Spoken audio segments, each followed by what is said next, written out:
Chapter 2. After these things, when the wrath of King Ahasuerus was appeased, he remembered Vashti and what she had done, and what was decreed against her.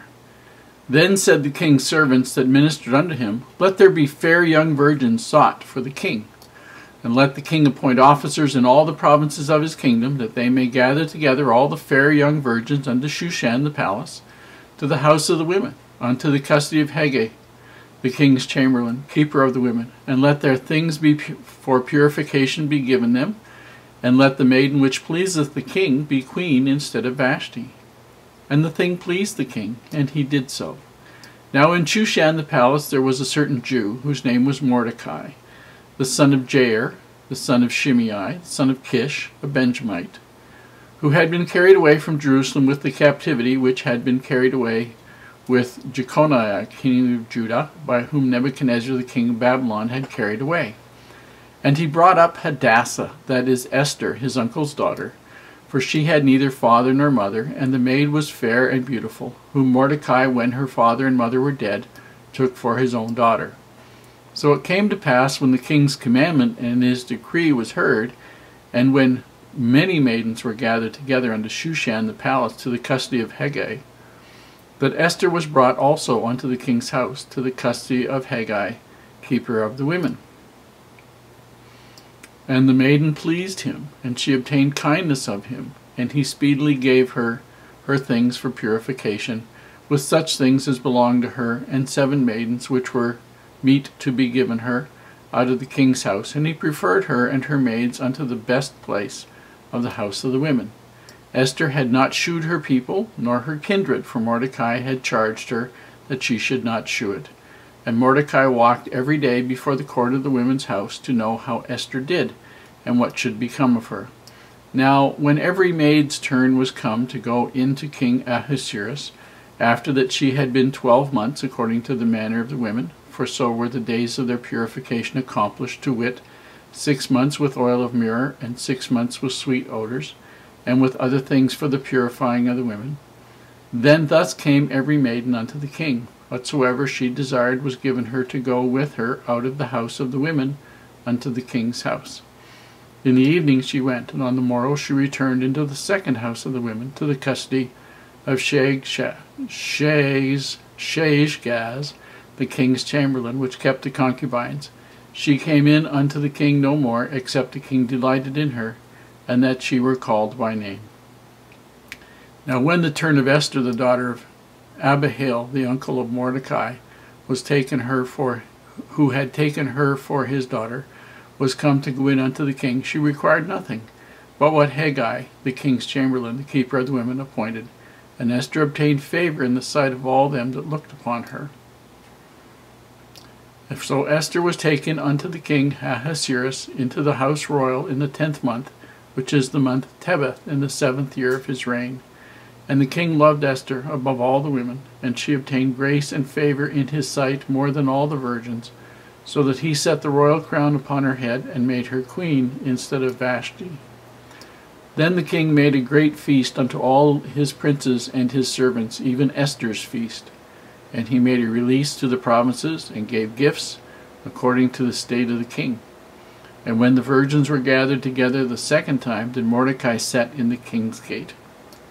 Esther had not yet shewed her kindred, nor her people, as Mordecai had charged her.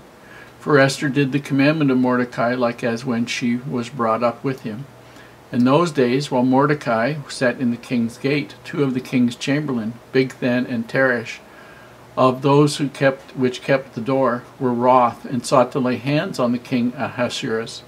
And the king was known to Mordecai, who told it unto Esther the queen, and Esther certified the king thereof in Mordecai's name.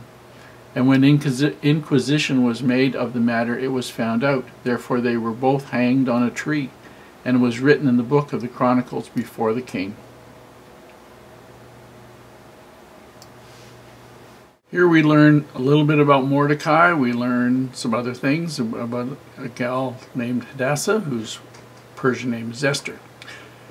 The king decides that he's going to have to replace Vashti, and so one of his servants suggests that what they do is they put out a letter to all the provinces, and the most beautiful of all the virgins will be collected and brought to Shushan the palace, and there they will be shown to the king, who can then find a replacement for Vashti. Mordecai is an employee of the king.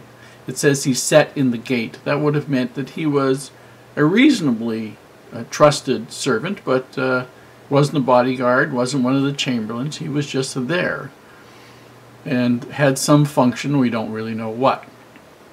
His niece, his brother's daughter, was named Hadassah, which is Hebrew for myrtle leaf, which means sweetness and beauty. But her Persian name was Esther. And Mordecai arranges for her to be among the virgins that come to Shushan the palace and go to see the man who's in charge of the virgins, Haggai.